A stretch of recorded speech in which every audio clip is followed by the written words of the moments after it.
Et alors d'abord, je voulais faire un petit remerciement personnalisé pour Didier, parce que franchement, c'est un soutien absolument indéfectible de la création d'entreprises, du mariage de la recherche fondamentale et des entreprises. Et franchement, merci, parce que ça fait du bien voilà, de se sentir épaulé. On a eu des discussions animées, surtout. En plus, oui, à Tel Aviv, ouais. Voilà. Alors, je vais vous raconter. Je vais commencer. Je vais faire un peu en deux temps. D'abord, moi, c'est ma deuxième création d'entreprise. Je suis ancien chercheur au CNRS. J'étais prof à l'ENS Lyon. Et puis ensuite, j'ai créé une première entreprise Varioptique il y a une quinzaine d'années, dans les années 2002. Alors, j'ai des tas d'anecdotes aussi que j'aimerais vous raconter, mais je ne suis pas sûr que j'aurai le temps de tout faire. Et puis, depuis 1 an et demi, je me suis lancé dans une nouvelle aventure qui est l'Aclaré.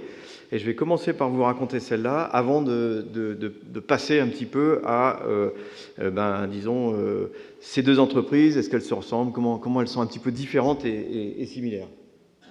Alors l'Aclaré, en fait, qu'est-ce que c'est à qui on s'adresse? On s'adresse à ces gens-là. Gens qui sont ce qu'on appelle presbytes, c'est-à-dire des gens qui commencent à, disons, avoir du mal à lire à partir de 45, 50, 55 ans. En fait, c'est pratiquement tout le monde, hein, presque tout le monde est presbyte à un certain moment de son existence. Et ce qui se passe, c'est qu'en général, quand vous êtes presbyte, vous allez chez votre opticien et il vous prescrit ce qu'on appelle des verres progressifs. Les verres progressifs, c'est en haut de la lunette, vous voyez bien de loin, en bas, vous voyez bien de près, et puis entre les deux, ça vasouille un peu. C'est pas terrible. Et on a fait une étude statistique sur à peu près 600 personnes. Et on s'est aperçu qu'environ 5% des gens sont allergiques, enfin n'arrivent pas à s'habituer avec les verres progressifs, et ils n'en portent pas malgré un réessai, malgré le fait qu'ils ont vraiment essayé. Donc voilà. Alors juste pour donner un petit peu des chiffres de marché, c'est quand même des très gros marchés. Le marché des paires de lunettes au niveau, alors c'est pas tout à fait mondial. J'ai pris le marché dans les pays, disons développés, Europe, Japon, États-Unis.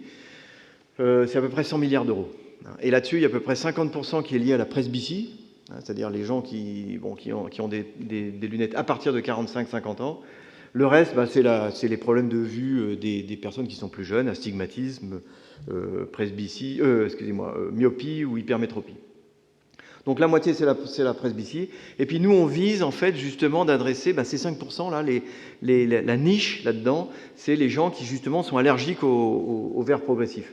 Et alors ça fait quand même, c'est un petit rond, c'est un petit rond bleu qui est en bas à gauche, mais enfin c'est quand même un petit rond entre 1 et 2 milliards d'euros, donc c'est quand même pas mal. C'est évidemment, comme la presbytie touche toute la population et que c'est une tranche d'âge assez large, on va dire 45 à 70 ans, c'est quand même important. Alors nous, ce qu'on propose comme solution, alors dans mes slides, j'ai essayé de mettre une petite étoile rouge à chaque fois, j'ai travaillé, alors ça, à chaque fois, c'est parce que j'ai un petit truc à dire en rapport avec ta leçon inaugurale que j'avais beaucoup aimé sur justement la relation entre labo, etc. Bon, bref. Alors, il ne faudra pas que j'oublie. Alors, qu'est-ce qu'on veut leur proposer? On leur propose, c'est une idée très très simple, c'est une paire de lunettes dans laquelle ils ont le cristallin qui marche plus très bien pour accommoder. On va leur mettre la partie accommodatrice dans le verre de lunettes, c'est-à-dire que c'est un verre actif, un verre qui a la possibilité de changer la puissance optique en temps réel. Alors on aura un capteur de distance qui sera devant la paire de lunettes ou ici sur la branche, caché bien sûr, il sera complètement discret. C'est un capteur de distance, c'est un lidar. Un lidar, c'est la même technologie que Google utilise aujourd'hui pour ses voitures automatiques. C'est en fait un faisceau infrarouge qui envoie des pulses de lumière et qui mesure le temps de retour de la lumière et qui en déduit comme ça. Ça permet de sentir l'environnement et de déduire la distance de l'objet qui est devant vous. Alors, pourquoi je mets une petite étoile? Parce que tu l'as très bien décrit dans ta leçon inaugurale. Ça, on bénéficie d'un composant qui a été développé pour une application complètement différente. Et ce composant, il existe. Alors, je ne peux pas vous dire le fabricant parce que c'est secret, mais ça a été développé pour la téléphonie mobile. Ça coûte 2 balles, c'est fabriqué en millions d'exemplaires et c'est génial. Et donc, En gros, vous verrez plus tard, mais dans les business plans initiaux de l'entreprise, j'avais prévu à peu près 1 million d'euros pour développer ce composant. La chance, c'est qu'effectivement, on va gagner 1 an et 1 million d'euros, en gros, du fait que on arrive à grappiller comme ça des développements technologiques qui ont été faits ailleurs. Et ça, c'est vraiment important. Une autre chose, c'est que toute cette organisation, on va la rentrer dans une paire de lunettes. Alors, je n'ai pas décrit la technologie. La technologie, elle va être assez simple. En fait, à l'intérieur du verre de la paire de lunettes, on loge en fait une membrane ultra fine et des liquides. Il y aura 2 liquides. Et en fait, c'est la déformation de cette membrane avec les liquides qui va permettre d'avoir un effet optique. Dans la déformation, en fait, elle sera faite par une pompe microfluidique qui sera logée dans la branche, qui est assez miniaturisée pour ça, et qui va donc du coup pousser le liquide plus ou moins et avoir l'effet optique. Alors pareil, dans les utilisations collatérales, on va massivement utiliser l'impression 3D. Je ne suis pas sûr que ce projet-là était faisable sans l'impression 3D. Donc c'est vraiment quelque chose de sympa et qui renforce un peu ce que tu disais. L'environnement, c'est clé. Aujourd'hui, si on n'avait pas du scotch qui colle bien, des colles rapides, tout un tas de choses qui ont été développées pour d'autres applications et qui sont devenues des commodités, on ne pourrait pas faire ça. Alors l'équipe c'est central. Hein. Il doit y avoir une petite croix rouge aussi. Oui, il y a une petite croix rouge. Donc on est 4 aujourd'hui dans l'entreprise, elle est toute petite. Encore une fois, elle a un an d'âge. Alors, je vais être très impoli, je vais commencer par me présenter, mais donc, moi, je suis donc physicien et entrepreneur. Hein, et donc, j'ai fait ma carrière au CNRS, puis un passage à l'Université de Chicago, à l'École normale supérieure de Lyon. J'ai beaucoup travaillé dans les liquides, les problèmes d'interface et de capillarité. Et puis, donc, j'ai monté Varioptic. Alors, j'en parlerai un petit peu après. Varioptic, donc, c'est une entreprise qui fait des toutes petites lentilles. Aussi, des lentilles variables électroniquement, mais c'est une technologie différente. Alors avec moi, il y a 3 personnes qui m'ont rejoint. Jessica Jarose, elle, c'est une personne qui a fait une thèse en optique et qui a déjà travaillé dans plusieurs entreprises ou des instituts, l'Institut de la Vision, qui n'est pas trop loin d'ici, Presbytie, Varioptic, Onera, toujours dans des environnements qui sont liés à l'optique ophtalmique. Hein, donc pour nous, c'est un apport tout à fait essentiel, en particulier sur tout ce qui est instrumentation. Quentin Lavigne, un jeune ingénieur passionné de nouvelles technologies, lui c'est plutôt le côté hardware, analyse d'images, des choses comme ça.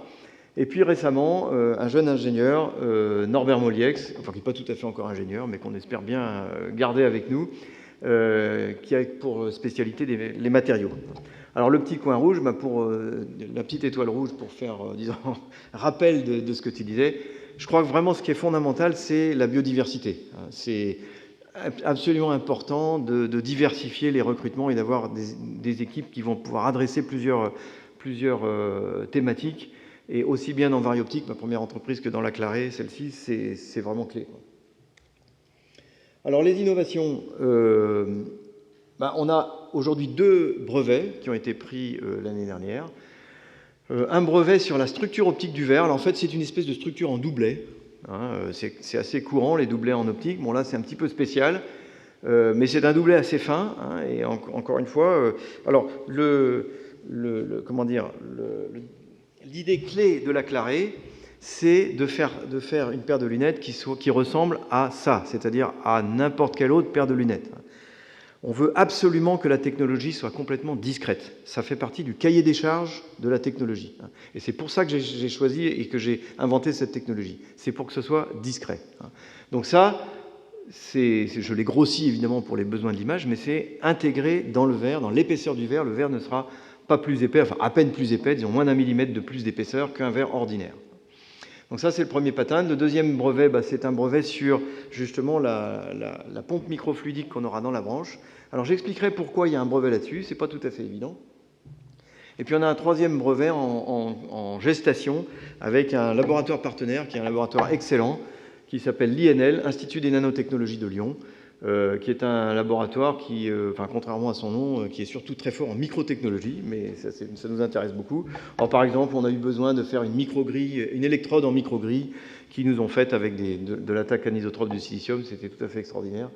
Et voilà, donc il y a un troisième brevet en gestation là-dessus.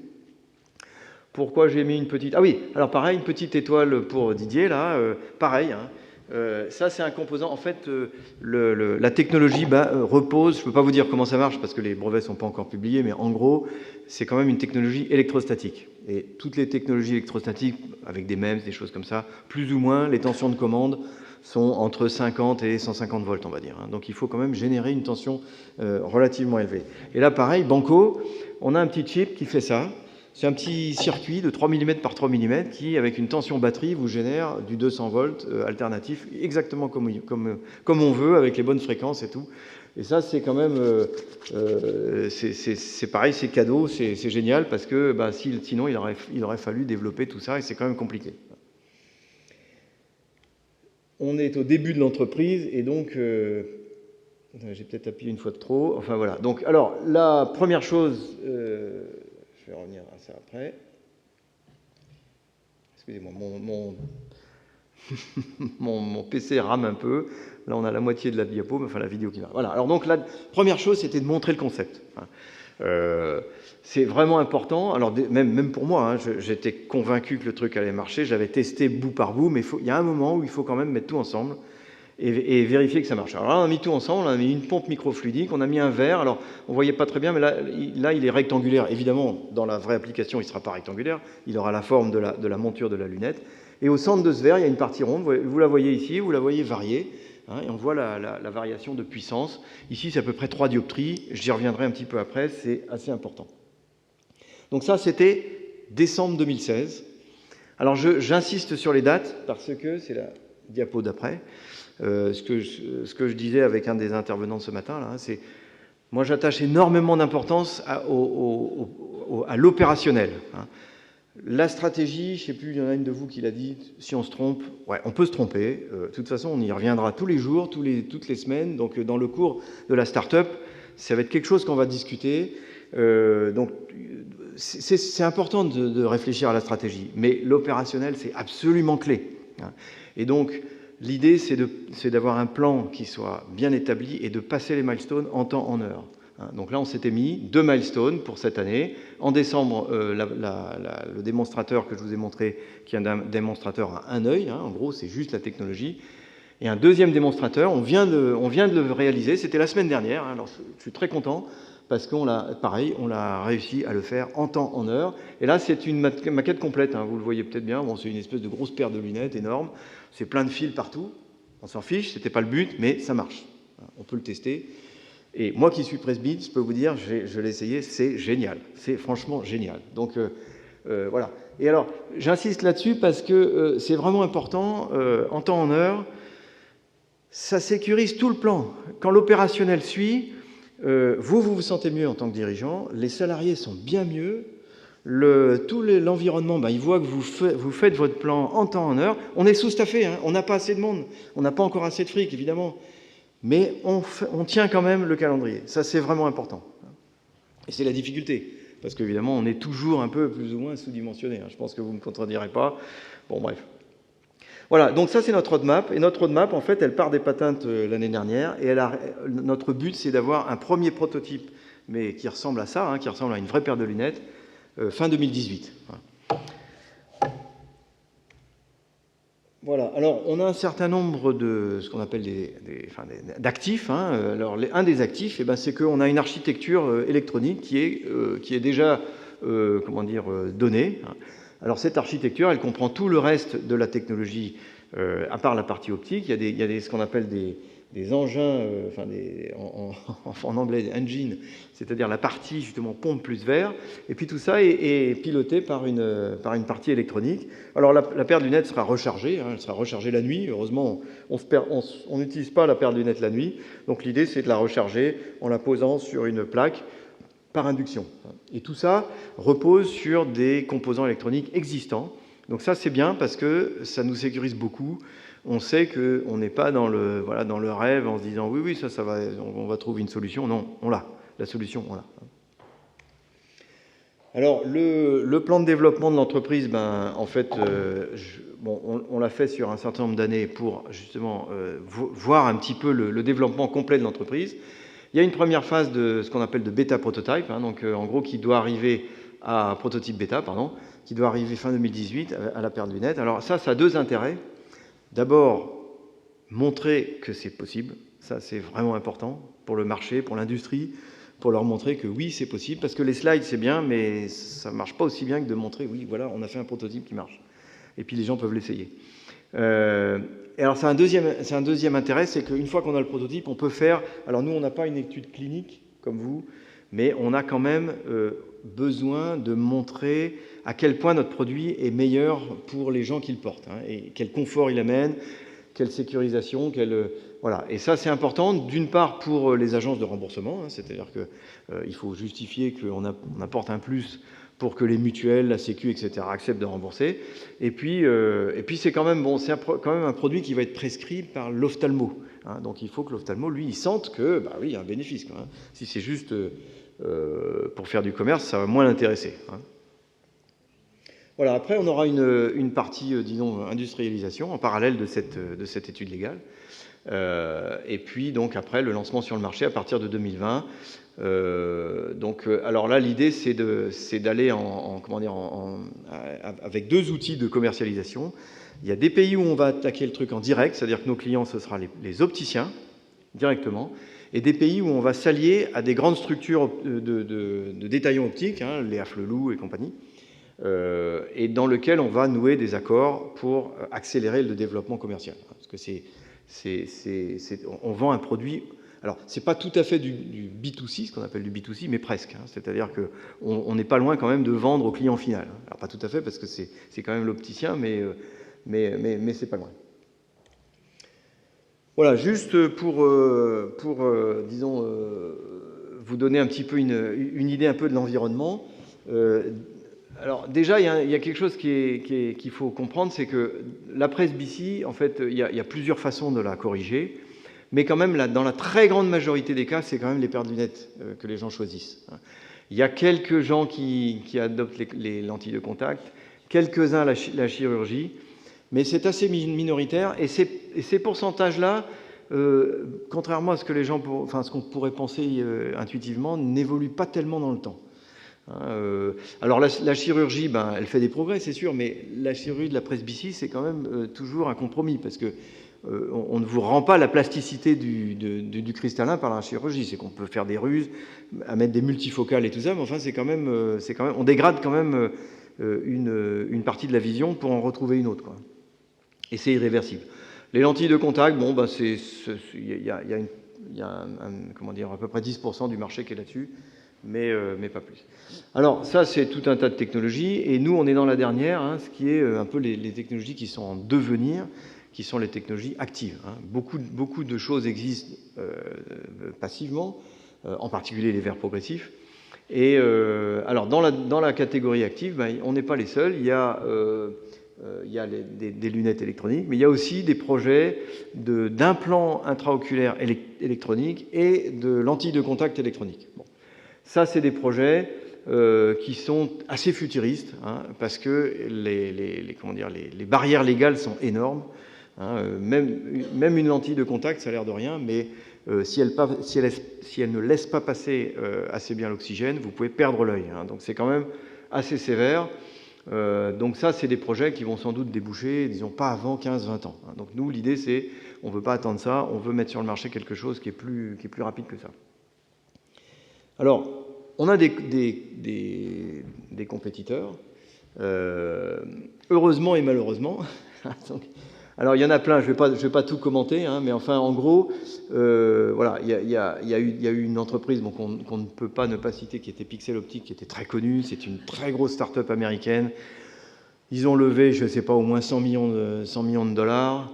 Ils avaient, enfin, c'était l'armée mexicaine, quoi, hein, il y avait 8 VP, enfin bon, toute une armée. Bon, finalement, ça s'est arrêté pour une raison simple, c'est un mauvais choix technologique. C'était parti sur un choix de lentilles à cristaux liquides. Les cristaux liquides, ça fait des variations de phase optique assez faibles. hein, et du coup, ils avaient beaucoup de mal à avoir de l'amplitude dioptrique pour que la paire de lunettes, elle varie suffisamment pour que quand on lit, on soit confortable, hein. En gros, ils avaient 0,7 dioptrie. Alors, cette activité, elle n'est pas complètement morte. Elle a été rachetée par une entreprise japonaise que j'ai visitée. J'ai discuté avec les gens qui développent ça. Donc, ils continuent. Mais pour l'instant, ça ne donne pas lieu à une activité commerciale. Bon, il y a un certain nombre de développements. Là, AdLens, par exemple, qui a rentré sur le marché quelque chose de manuel et qui a une esthétique, disons, on va dire un petit peu limitée, parce qu'il y a deux verres de lunettes l'un devant l'autre, donc c'est un petit peu compliqué. Il y a une start-up israélienne là, qui aussi se relance dans les cristaux liquides. Bon, on ne sait pas trop ce que ça va donner. Eux, ils ont une technologie plutôt de lentille diffractive. Et puis, il y a Sharp Eyes là, qui vient d'arriver. Là, ça, c'est il y a quelques semaines, là, une entreprise qui vient de se créer aux États-Unis. Alors, eux, on les aime bien parce que, bon, bah, justement, c'est un petit peu tout ce qu'on ne veut pas faire. Nous, on veut pas. Ici, c'est une technologie avec un gros anneau autour de la paire de lunettes pour faire une variation. Alors, certes, ils ont les 3 dioptries, mais évidemment, l'esthétique est, bon, on va dire, pour le moins discutable. Voilà. Alors ça, j'aime bien présenter ce tableau parce que c'est un tableau qui est, comment dire, pour une start-up, il y a toujours un tableau de compétition et à la fin, on montre tous les défauts des concurrents et puis évidemment, nous, aucun défaut. Mais la différence dans notre cas, c'est que nous, c'est vrai. C'est vrai. Et je rigole pas en le disant. Pourquoi tu ris ? Franchement. Non, mais franchement. C'est bon, bref. Voilà. Enfin, non, mais franchement, voilà, ça a l'air d'une boutade, mais on a besoin, nous aussi, d'être convaincus, hein. Je veux dire, faut toujours le comprendre. Il n'y a pas d'aventure entrepreneuriale viable si on n'aime pas ses clients et si on n'est pas convaincu de son produit, hein. Pas aimer son client, c'est-à-dire si on dit bon, les clients ils font chier, bon, bref. Non, il faut être attiré par le produit, hein. Moi, je pense que, alors c'est une petite digression, je ne sais pas si j'ai le temps de la faire, mais je vais la faire quand même, tant pis. Beaucoup d'investisseurs ou de gens un peu qui gravitent autour de la création d'entreprise vous disent ah oui, le critère numéro 1, c'est l'équipe. Ah, l'équipe, faut être bon. On ne sait pas très bien d'ailleurs quels sont les critères de qualité de l'équipe, mais voilà, ça fait bien de dire c'est l'équipe. Bon. Moi, je suis persuadé que c'est pas ça. C'est enfin, en tout cas, non, modestement. Chez nous, la star, c'est le produit, hein. Nous, on est passionnés par le produit, la paire de lunettes. C'est ça qui nous passionne et qu'on veut développer. Bon. Bref. Alors, le business model, ça, c'est très important. J'ai pas beaucoup le temps mais voilà, nous, notre business model, c'est le gars qui est là. Voilà. Alors, donc, c'est simple, comme business model, le gars, il rentre chez l'opticien, il achète une paire de lunettes et il repart. Bon, alors ça, c'est un peu une boutade, mais le vrai business model, il est ici. Alors, ça, dans les startups, c'est aussi un problème compliqué. On en a déjà parlé avec les autres intervenants, là. Qu'est-ce qu'on vend ? Eh bien, c'est pas facile. Surtout quand le truc est encore en développement. Est-ce qu'on vend une licence ? Est-ce qu'on vend un produit ? Est-ce qu'on vend l'autorisation ? Et le gars qui achète en face de vous, est-ce qu'il achète vraiment ce que vous lui vendez ? Ce que vous pensez que lui vendez ? Ben, ça paraît bête, hein, mais honnêtement, c'est pas facile du tout d'y répondre. Bon, nous, on navigue un peu dans un environnement où il y a des grosses baleines, hein, vous voyez, Essilor, Zeiss, Oya, Luxottica. Donc ça, c'est les fabricants de verres, ça, c'est les fabricants de montures. Il y a des sous-contractants électroniques aussi à mettre en musique là-dedans. Donc voilà. Donc le but de la Claret, c'est de mettre tout ça en musique pour qu'à la fin, alors on va acheter, nous, des bouts de verre, hein, enfin des verres à ces gens-là. On va pas... Alors, encore une fois, hein, l'idée, c'est pas de révolutionner... comment on fait un verre optique, hein, ça, Essilor le fait très très bien, et on veut au contraire récupérer toute la R&D qu'ils font depuis 40 ans sur les dépôts anti-rayures, anti-reflets, anti-buée, etc. Donc nous, on va acheter des bouts d'optique, on va mettre notre technologie dedans, et on revend ça comme une paire de lunettes à des opticiens. Voilà, alors, juste un petit peu plus sur la technologie. Alors là, j'ai mis une petite croix rouge, mais je ne sais plus pourquoi. Ah oui. Oui, alors voilà. Alors, ça, j'y reviendrai peut-être après, mais ça, c'est la technologie de la Claret. Donc, je vous ai dit, dans le verre de lunettes, on met une membrane de liquide. Finalement, ça paraît bête, quoi. Ça paraît pas très innovant. Bon, alors, c'est plus une innovation d'association de briques il n'y a pas une technologie. Alors, il y a une technologie quand même qui est assez innovante, mais c'est vrai que c'est plus de l'innovation d'association de briques. Alors, ça, c'est un vieux débat. Il y a des gens qui vous disent dans l'innovation, aujourd'hui il y a tellement d'inventions qui existent sur le marché que rien qu'à les mettre ensemble, vous pouvez faire un siècle d'innovation, il n'y a plus besoin de faire de la recherche fondamentale. Puis il y en a d'autres qui vous disent l'inverse, qui vous disent, ben non, c'est la recherche fondamentale quand même qui va amener des nouvelles briques. Et je pense que, bon, il y a du vrai dans les deux, hein. Moi, mes deux créations d'entreprise, la Clarée, c'est plutôt association de technologies, l'ancienne, c'était plutôt création d'une nouvelle technologie. Voilà, alors je ne vais peut-être pas vous saouler avec de la technique, mais en gros, ah si, je sais pourquoi j'ai mis la croix rouge là. Là, il y a une petite croix rouge. C'est parce que, en fait, la Clarée va s'appuyer quand même sur notre connaissance des liquides optiques. Et cette connaissance, elle a été accumulée en grande partie par l'expérience de Varioptique, donc les 15 dernières années que j'ai passées à Varioptique. Ça, c'est la carte des verres. Alors, c'est la carte de Schott, mais j'ai quand même pensé à Saint-Gobain quand j'ai pensé à ça, donc c'est pour ça qu'il y a la petite croix rouge. Mais vous voyez que donc, les verres, ça c'est en gros la carte en optique, c'est-à-dire l'indice de réfraction en vertical. L'indice de réfraction, c'est un peu le pouvoir réfractif du verre. Et puis ici, c'est l'aberration chromatique. Bon, je ne vais pas rentrer dans les détails, mais en gros, ça vous donne tous les verres possibles qu'on utilise dans l'industrie pour faire des objectifs de microscope, pour faire de l'optique en général. Et puis ça, c'est tous les liquides transparents qu'on connaît, qui permettent aussi de jouer avec. Donc vous voyez que c'est quand même d'une complexité à peu près comparable à celle des verres. On a un peu moins d'extension, hein. Les verres, ceux-là, ils sont très précieux parce qu'ils permettent de faire des corrections achromatiques. On ne les a pas pour les liquides, mais on a quand même toute une gamme. Alors en particulier une gamme d'indices, hein. On peut monter dans les indices jusqu'à un 65, un 67. Alors vous savez que les opticiens, les gens qui fabriquent des lunettes, ils aiment toujours aller vers de plus hauts indices, hein. Vous avez peut-être vu ça chez votre opticien, ceux qui sont porteurs de lunettes. Parce que plus l'indice est grand, plus le verre de lunettes est mince, hein. Donc c'est toujours une tendance. Alors là, les liquides, on va être borné, hein. On va être borné à un 65, un 67. Borné parce qu'au-delà, il y a des liquides qui ont des indices plus élevés, mais ils sont extrêmement toxiques ou extrêmement corrosifs, hein. Donc bon, évidemment, pour une paire de lunettes, ça va peut-être poser des problèmes. Donc en gros, on s'arrête là. Nous, les liquides qu'on utilise aujourd'hui, ils sont tout à fait dans le peloton. On n'a pas besoin d'utiliser les têtes de peloton. Alors, pourquoi est-ce qu'on a un brevet sur une micropompe? Vous pourriez me poser la question, et vous feriez bien, parce que quand on regarde bien, des pompes microfluidiques, il y en a des centaines, voire des milliers, enfin il y a des milliers ou des dizaines de milliers de chercheurs qui mettent au point des petits MEMS, là, c'est-à-dire des petits systèmes électromécaniques fabriqués dans le silicium, pour faire des pompes. Alors c'est souvent pour des applications biomédicales, mettre un petit truc dans une artère pour un malade qui a besoin d'une libération de médicaments, des choses comme ça. Bon. Donc encore une fois, des dizaines de milliers. Mais le problème, c'est qu'aucune de ces pompes, pour l'instant, ne satisfait le cahier des charges de celle qu'il faut pour la paire de lunettes. Et une des raisons, c'est une raison assez simple, c'est que ce que cherchent à faire les gens dans le biomédical, c'est des pompes ultra miniaturisées, mais vraiment toutes petites. En gros, une chambre de 100 microns cubes, quoi. Et du coup, pour que ça pousse un peu de liquide, pour qu'il y ait quand même un peu de flux de liquide, eh ben, il faut travailler à très haute fréquence. Et en gros, c'est des petites membranes comme ça, qui sont poussées, tirées, mais avec une fréquence très très élevée. Et du coup, la dissipation est énorme. Et le résultat, c'est que l'efficacité thermodynamique de ces pompes, elle est très faible, de l'ordre de 10-4 à 10-5. Alors pour nous, c'est très handicapant parce que ça veut dire que la consommation électrique va être très importante et du coup, le poids de batterie très important. Donc du coup, on a été obligé de redévelopper un concept de micropompe propriétaire, donc on a breveté, et qui est moins miniaturisé que les pompes pour la biologie, mais par contre qui a une efficacité proche de 100%.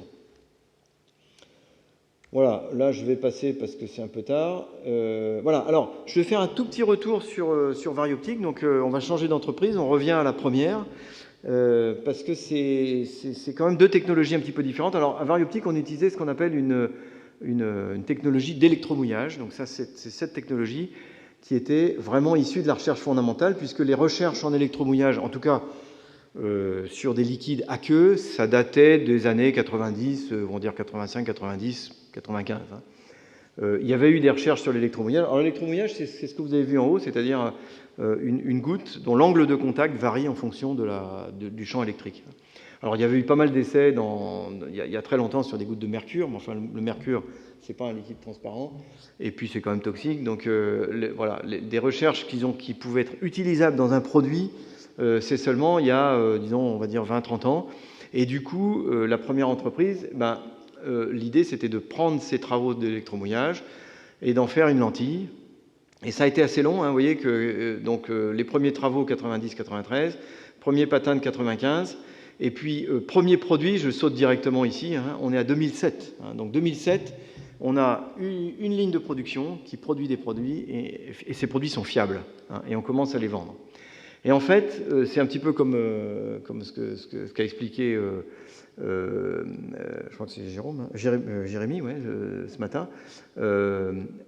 Entre le moment où on a eu le premier prototype et le moment où il était fiable et on pouvait le vendre comme un produit, il y a eu quand même 5 ans. Et ces 5 ans, il y avait pas loin de 70 personnes dans l'entreprise. Donc ça représente un coût absolument énorme à financer. Et ça, on l'a financé grâce à des fonds de capital risque. Hein, donc Sophie Nova, Iris Capital, Exchange et d'autres. Hein, il y en a d'autres, il y a eu un fonds japonais aussi. Et heureusement qu'on a été bien financé, sinon on ne serait jamais arrivé au bout, je pense. Ensuite, il y a eu une phase un peu plus chaotique. Ce qui s'est passé, c'est qu'en fait, on a échoué sur le premier marché. Le premier marché, c'était l'autofocus. En fait, il y a un système qui est arrivé avant nous, qui est le système que vous avez tous dans votre portable, normalement, hein, si vous regardez. Dans la caméra de votre portable, il y a ce qu'on appelle un petit système de voice coil, c'est-à-dire que la mise au point de votre caméra, elle est faite par un petit ressort et un petit électroaimant qui fait bouger la lentille. C'est la même technologie qu'il y a dans les pick-up, hein, dans les têtes de lecture optique. Pourquoi je dis ça? Oui, alors, et donc ça, on l'a loupé parce qu'en fait, eux, ils existaient, ils étaient déjà prêts sur le marché, et nous, le temps qu'on développe le produit, on est arrivé en retard. Bon, une fois qu'on a dit ça, on s'est dit, bon, qu'à cela ne tienne, on va développer une fonction optique qui a une plus haute valeur que l'autofocus. C'est vrai que l'autofocus, c'est pas très facile à vendre. Oui, qu'est-ce que vous vendez? Vous vendez qu'au lieu d'avoir 50% d'images nettes dans vos photos, vous en avez 70% ou 80%. Bon, c'est bien, mais c'est pas vital. Par contre, on a développé une autre technologie, c'est cette vidéo. Alors, je ne sais pas si je vais arriver à la refaire partir. C'était la stabilisation d'image. Alors, on a mis plusieurs électrodes autour de la lentille, on l'a sophistiqué un petit peu, et on arrivait effectivement à faire de la stabilisation optique d'image. Et ça, c'est quand même un vrai problème avec les portables. Quand on a un portable, en général, on prend une photo, on a toujours un petit tremblement, parce que d'abord, on le tient qu'à une main, et même si on le tient à deux mains, oui, j'entends qu'il rigole, mais c'est vrai qu'il y a toujours un peu la trémor, ce qu'on appelle la trémor, hein, on a une petite vibration humaine, et ça fait des photos floues. Hein. Et donc, on a développé ça, une fonction stabilisation d'image, et franchement, ça marchait, mais super. Mais franchement, super. Et on a montré ça à tous les fabricants de téléphonie mobile. Et bon, ils étaient tous emballés, mais il y avait un petit quelque chose qu'on ne comprenait pas quand même, et on avait l'impression qu'il tardait un petit peu. Le seul qui n'a pas tardé, c'est celui qui fabriquait le BlackBerry, c'était RIM, un Canadien. Bon, super, on est parti, on a commencé à signer les contrats. Patatras, c'est juste au moment où l'iPhone est sorti, il y a eu la crise de 2008, tout s'est écroulé. Bon, RIM existe toujours, mais c'est vrai que c'est plus que c'était à l'époque. À l'époque, c'était vraiment un des plus flamboyants. Hein. On était vachement contents de signer avec eux. Bon, ça s'était un peu écroulé. En parallèle, on a perdu notre fabricant, qui était un Japonais, qui avait construit une ligne de production.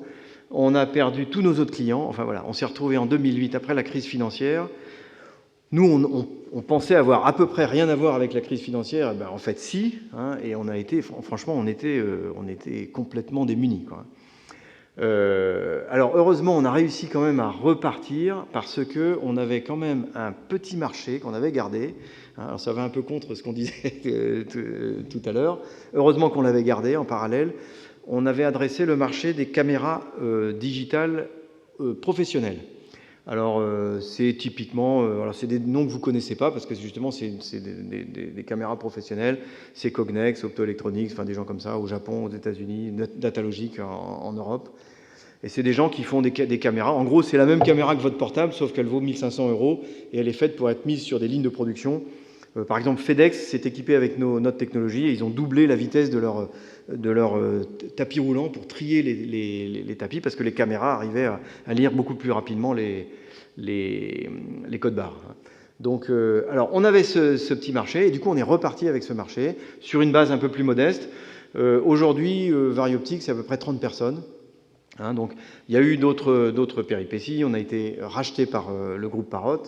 Et puis quelques années après, donc tout récemment, là, au début de l'année 2017, Varioptic a été de nouveau racheté par un groupe américain qui s'appelle Invenios. Et c'est un très bon rachat. C'est un groupe qui s'est allié avec une entreprise américaine installée en France, qui est une entreprise sérieuse. Donc c'est un rachat qui est solide, quoi, hein. C'est pas un rachat purement financier. Voilà. Et aujourd'hui, l'entreprise vit bien, hein. Donc ils viennent de signer là d'ailleurs une très très grosse commande, la plus grosse commande de toute leur histoire. Aujourd'hui, on est une technologie incontournable dans les caméras professionnelles. Et le nouveau racheteur, là, celui qui vient de racheter en 2016, là, 2017, pardon, il a envie justement aussi de redévelopper ça pour les applications portables parce que ça reste une utilisation intéressante. Voilà, ça c'est un petit peu la gamme de produits. Alors, je montre cette photo, c'est la gamme de produits de Varioptic. Je reviens aux lunettes. En fait, ma première idée, c'était de développer la paire de lunettes avec cette technologie-là. Bon. La difficulté, c'est que vous voyez dans notre roadmap, ici, la plus grande lentille qu'on a réussi à fabriquer, c'était 8 mm de diamètre, hein, avec une carcasse quand même autour qui n'est pas transparente. On aurait pu la faire transparente, mais enfin bon, aujourd'hui, elle ne l'est pas. Et surtout, en fait, on a une limitation sur le diamètre de la lentille, et surtout, une limitation corrélée entre le diamètre et la gamme de température. En fait, il y a un effet physique il y a deux liquides. Ici, en fait, c'est pareil, il y a deux liquides en fait qui ont la même densité. Pourquoi la même densité? Parce qu'il faut supprimer les effets de gravité, donc on le fait en mettant deux liquides de la même densité. Mais le problème, c'est que ajuster deux liquides pour qu'ils aient la même densité, c'est très facile de le faire à une température, mais de le faire sur une gamme de température élevée, c'est très difficile. Et c'est ça qui barre en fait la course au diamètre, parce que la précision à laquelle vous devez accorder la densité des liquides diminue comme le cube du diamètre optique. Et donc, en gros, 8-10 mm, 15 mm, ça va être le max. Ici, on a besoin de 20-30 mm, hein, des diamètres comme ça. Donc, c'est une raison vraiment de physique fondamentale qui m'a fait, disons, mettre à plat la technologie et me dire que voilà, il fallait une nouvelle technologie. Alors là, je vais passer parce que c'est un petit peu... Ah, voilà, excusez-moi, là, je ne sais pas pourquoi, j'ai pris une slide qui venait par petits bouts. On va y aller vite. Voilà. Voilà. Alors, la propriété intellectuelle, effectivement, tous les orateurs avant moi ont insisté là-dessus, et effectivement, il faut insister là-dessus. Dans ma précédente entreprise à Varioptic, on a eu une grosse bisbille avec Philips. Philips, un jour, a envahi la planète avec des communiqués de presse en disant qu'ils avaient inventé la lentille liquide, qui était très proche de nos brevets. Et heureusement qu'on avait des brevets qui se sont avérés très solides. Et du coup, on a pu faire valoir nos droits, mais c'est vraiment indispensable. Quand on a des gros poissons autour, c'est sûr qu'il ne faut pas s'imaginer que le secret va vous protéger. Alors, nous, on a essayé dans Varioptic, et on va faire un peu la même chose dans la Clarée, on essaye quand même de combiner différentes protections. Le brevet, ça reste incontournable. Et puis, c'est un peu comme Coca-Cola, on cache la formule. On cache tout ce qui est un peu savoir-faire ou des choses où on est moins à l'aise avec les brevets. À ce moment-là, on le cache. Ça complète pas mal. Alors, ceci dit, bon, faut pas rêver, hein. Je pense que l'histoire de Coca-Cola et de la formule secrète, c'est à mon avis probablement une légende. C'est-à-dire que je pense que Pepsi est tout à fait au courant de la formule de Coca, et bon, simplement, voilà, ça fait bien, ça fait de l'histoire, ça fait mousser un peu. Donc, je pense que Coca-Cola est attaché à cette histoire, mais bon, j'y crois pas trop. Bref, n'importe quelle sauce, vous prenez 15 bons chimistes, ça tiendra pas longtemps avant qu'ils aient compris ce qu'il y avait dedans. Bref. Alors, quelqu'un l'a dit ce matin aussi, et c'est très important, en même temps que déposer des brevets, on est toujours à vérifier notre liberté d'exploitation. Le brevet, c'est notre protection, et la liberté d'exploitation, c'est vérifier qu'on n'est pas en train d'enfreindre les brevets des autres. Parce que ça, pour une entreprise comme nous, ça peut être tueur. Bon, je ne sais pas si j'ai le droit de citer l'entreprise ici, mais moi je connais bien une entreprise qui a eu un problème aux États-Unis, un problème d'attaque juridique sur des problèmes de brevets. Ils étaient totalement de bonne foi, ils n'enfreignaient aucun brevet, mais n'empêche que le simple fait d'être attaqué de mauvaise foi par une entreprise, ça leur a coûté des millions de dollars. Donc c'est quelque chose où il faut faire très attention.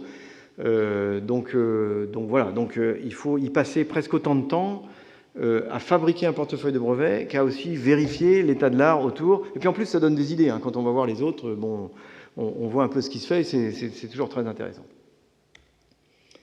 Voilà, ça c'était un petit peu la fin de mon exposé. Donc, je voudrais juste terminer par une petite remarque, encore une fois, pour revenir sur disons, mon expérience dans les 2 créations d'entreprises. Il y en a une qui était vraiment, j'ai trouvé une technologie, à quoi ça peut bien servir. Au début de l'entreprise, au début de Varioptique, honnêtement, on avait 5 marchés possibles, les jouets, les caméras de je ne sais plus quoi, les portables, etc. Et c'est après, en travaillant, qu'on a identifié comme les caméras miniatures comme étant vraiment le point le plus intéressant à fouiller. Donc on a pris une technologie comment dire, de recherche pour l'amener dans l'innovation. La Clarée, c'est vraiment l'inverse. Hein. On est parti du besoin, et le besoin, c'était on veut pas de problème d'esthétique. On veut absolument rentrer dans l'esthétique d'une paire de lunettes. Et donc, la technologie, elle doit s'y adapter. Donc, il ne faut pas que ce soit plus épais, il ne faut pas que ce soit moche, il ne faut pas que ce soit manuel, il faut que ce soit automatique. Si vous avez quelque chose qui est manuel, vous voyez en face de vous, vous avez quelqu'un qui faisait ça, c'est comme si vous aviez écrit « je suis en train de vieillir ». Donc, les gens n'aiment pas ça. Quoi. Donc, c'est classique, c'est bête à dire, mais il faut quand même le dire. Donc, la deuxième, vraiment, c'est notre volonté, on est un peu moins ambitieux point de vue développement technologique faramineux, mais il y a quand même du taf, hein, puis il y a des jolies choses qui sont à faire, mais par contre on veut vraiment se mettre au service du marché et de l'application, et voilà, moi j'y crois à fond, donc je vous remercie.